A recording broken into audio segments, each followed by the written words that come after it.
दोस्तों, इस वीडियो को मैंने मेयो के ओरिजिन को लेके जो अलग अलग तरह की भ्रांतियां प्रोपेगेंडा सोशल मीडिया पे चल रहा है उसको ध्यान में रखते हुए बनाया है। और ये वीडियो अलेक्जेंडर फ्रेजर की एक 1849 में एक स्टैटिकल रिपोर्ट पब्लिश हुई ऑन डिस्ट्रिक्ट ऑफ गुड़गांव। तो गुड़गांव जिले पे एक स्टैटिकल या सेटलमेंट रिपोर्ट तैयार की अलेक्जेंडर फ्रेजर ने 1849 में। ये किताब, ये सेटलमेंट रिपोर्ट जो पब्लिश हुई, इस रिपोर्ट में एक खास बात ये कि उन्होंने मेयो को क्लियरली लिखा कि मेयोज और मेवातीज आर राजपूत ओरिजिन। क्लियरली लिख रहे हैं कि मेयो का ओरिजिन राजपूत से है। दूसरा, उन्होंने इस स्टैटिकल रिपोर्ट में आगे लिखा कि मेयो जो है 13 पाल और 52 गोतों में विभाजित है और उन पालों में कोई खास फर्क एक दूसरे में नहीं है। आगे इस रिपोर्ट में फ्रेजर लिखते हैं कि मेयो जो है गुड़गांव डिस्ट्रिक्ट में बहुत अहम एक कास्ट थी और उस वक्त 4 से 9 जो गांव थे गुड़गांव डिस्ट्रिक्ट में वो मेयो डोमिनेटेड थे। वहाँ 1,09,949 लोग मेयो थे। मेयो पॉपुलेशन 1,09,949 थी।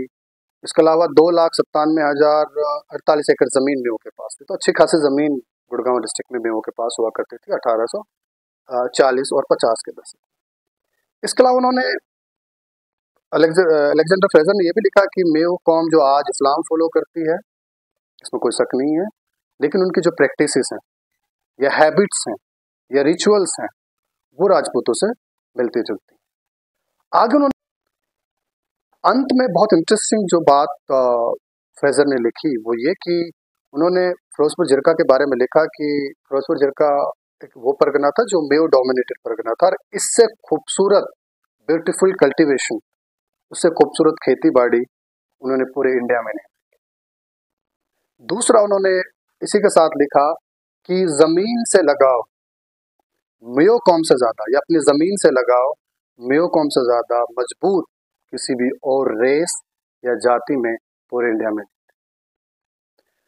तो अलेक्जेंडर फ्रेजर की सेटलमेंट रिपोर्ट से 2-3 चीजें क्लियर हो रही हैं। पहला, उन्होंने कहीं भी इस सेटलमेंट रिपोर्ट में मेयो मीना ओरिजिन को लेकर कोई बात नहीं की। उन्होंने क्लियरली लिखा कि राजपूत ओरिजिन है और उनके कल्चरल जो प्रैक्टिसेस हैं या जो हैबिट्स हैं वो राजपूतों से मिलती जुलती। दूसरा, उन्होंने 52 पाल और पल्लाकड़ा 13 पाल और 52 गोतों का भी जिक्र किया। और सबसे इम्पोर्टेंट उन्होंने ये कहा कि फिरोजपुर जिरका जैसी खेती बाड़ी या ब्यूटीफुल कल्टीवेशन उसने पूरे इंडिया में नहीं देखी। इसका पता चल रहा है कि मेयो खेती बाड़ी में उस वक्त इन्वॉल्व थे। इसके अलावा जमीन से लगा, अगर फ्रेजर लिखते हैं कि मेयो कौम से ज्यादा मजबूत या स्ट्रॉन्गर अटैचमेंट किसी भी कौम में नहीं था।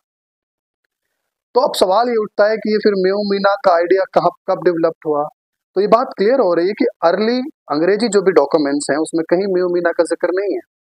ये मेयो मीना का जिक्र पॉलेट का जब अलवर गजेटियर आया और उसके बाद अलग अलग कॉलोनियल ऑफिशियल्स ने और इथनोग्राफर्स ने मेवातीस को के ऊपर लिखा और खासकर मेयो के क्रिमिनल नेचर को लेकर उन्होंने जब जस्टिफिकेशन देना स्टार्ट किया तब उन्होंने मेयो मीना ओरिजिन को लेकर बात की। अदरवाइज अगर 1849 में अलेक्जेंडर फ्रेजर की सेटलमेंट रिपोर्ट में कहीं जिक्र नहीं है कि मेयो और मीना एक ही रेस है या मेयो मीना एक ही कौम है। उन्होंने तो क्लियरली लिखा they were Rajput, their habits and culture is more resembles to Rajput. तो एक बात तो क्लियर है कि मेयो के खिलाफ अंग्रेजों ने एक प्रोपेगेंडा चला के उसको मीना के साथ अटैच किया और मेयो के को क्रिमिनल ट्राइब डिक्लेयर करने के लिए जस्टिफाई।